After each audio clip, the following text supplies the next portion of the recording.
உலகெங்கும் உள்ள ஜெயா டிவி நேயர்களுக்கு காலை வணக்கம்.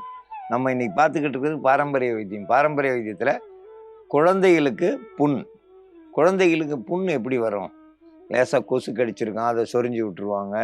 இல்லை சரியாக எண்ணெய் போடாமல் இருப்பாங்க. அந்த சூட்டில் உடம்புல அங்கங்கே புண் வந்துடும். அந்த புண்ணு ஆறுறதுக்கான மருத்துவம். இதில் முக்கியமாக புங்க இலை, கடுக்காய், விளக்கெண்ணெய்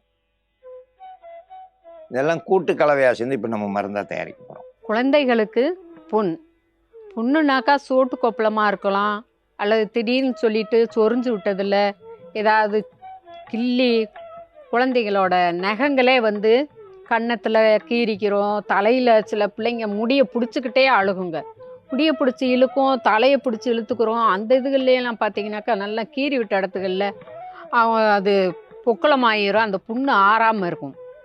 இன்னும் சின்ன சின்ன பூச்சிகள் கடிச்சிருச்சுனாக்கா அந்த நீர் பட்டு கெட்ட ரத்தமாக இருக்குதுனாக்கா அது பட்டு இந்த கொசு, இன்னும் ஒரு எரி பூச்சி அப்படின்னு சொல்லுவோம், அந்த பூச்சியெல்லாம் கடிச்சிருச்சுனாக்கா பக்கத்தில் நீர் பட்ட உடனே புண்ணு ஆறாமல் வந்துக்கிட்டே இருக்கும். அந்த புண்ணு ஆற்றுறதுக்கான குழந்தைகளுக்குனாக்கா அது சீக்கிரமாக ஆறாது. ஆறுறதுக்கு எரிச்சல் இருக்குதுனாக்கா அதை சீக்கிரமாக ஆற்றக்கூடிய மருந்து தயாரிக்கும் முறையை பற்றி பார்க்கலாம்.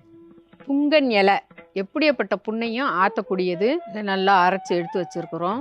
புங்கன் இலை குழந்தை பிள்ளைன்றதுனால எப்போவுமே சொல்கிறேன், நல்லா வெள்ளை காட்டன் துணியில் வச்சு வடிகட்டி எடுத்துக்கிறணும், நரன்னு இல்லாமல். ஒரு 1/4 ஸ்பூன் எடுத்துக்கிறணும். ஒரு சிட்டிகை தான் கடுக்காய் பொடி கூட சேர்க்கணும். விளக்கெண்ணெய் 1/4 ஸ்பூன் கூட சேர்க்கணும்.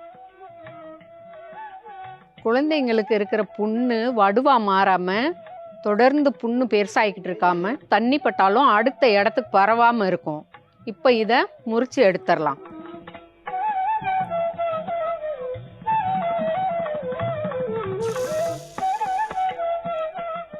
சூடு இருக்குதான்னு ஒரு முறையும் நாம் வெதுன்ற சூட்டில் தொட்டு பார்த்து குழந்தைக்கு உள்ளுக்க கொடுக்கணும். கொடுக்குறப்ப பச்சை மருந்து கொடுக்குறோமே அப்படின்னு சொல்லிட்டு பயப்பட வேண்டாம். ஒரு 2 முறை 3 முறை உள்ளே இருக்க கசடுகளை வெளித்தள்ளி வெளியே போகும். இல்லை வெந்நீர் வச்சு ஒரு வெயில் தாழ்ந்த ஒரு 3 மணி நேரம் கழித்து நீங்கள் குழந்தைக்கு தலைவலியே குளிக்க வச்சுட்டிங்கனாக்கா அந்த வயிற்றுப்போக்குன்றது நின்றுக்கிறோம். அது மூலிகையினுடைய தன்மை என்னென்ன, உள்ளே இருக்க கசடை வெளியேற்றும் போது குழந்தைங்களுக்கு வயிற்றுப்போக்கு போய் தான் நிற்கும். குழந்தைங்களுக்கு புண்ணு, உடம்புல உள்ள புண்ணு ஆறுறதுக்கு இது ஒரு சிறந்த மருந்து. குழந்தைகளுக்கு உடலில் புண்ணு இருந்துச்சுன்னா புங்க இலை, கடுக்காய், விளக்கெண்ணெய் இது 3 கூட்டு கலவையாக சேர்ந்து மருந்தை அரைச்செடுத்து முறிச்சு எடுத்துருக்கு. முறிக்காமல் எந்த மருந்தும் கொடுக்கக்கூடாது குழந்தைங்களுக்கு. முறிக்கிறதுனா அந்த நெருப்பில் கம்பியை காய வச்சு மெதுவாக உள்ளே வச்சாங்களே அதான் முறிக்கிறது. அப்படி முறித்தா மூலிகையினுடைய தன்மை குறையும். இதை குழந்தைக்கு அப்படியே கொடுத்தோம்னா உடலில் இருக்க புண்கள் வேகமாக ஆறும்.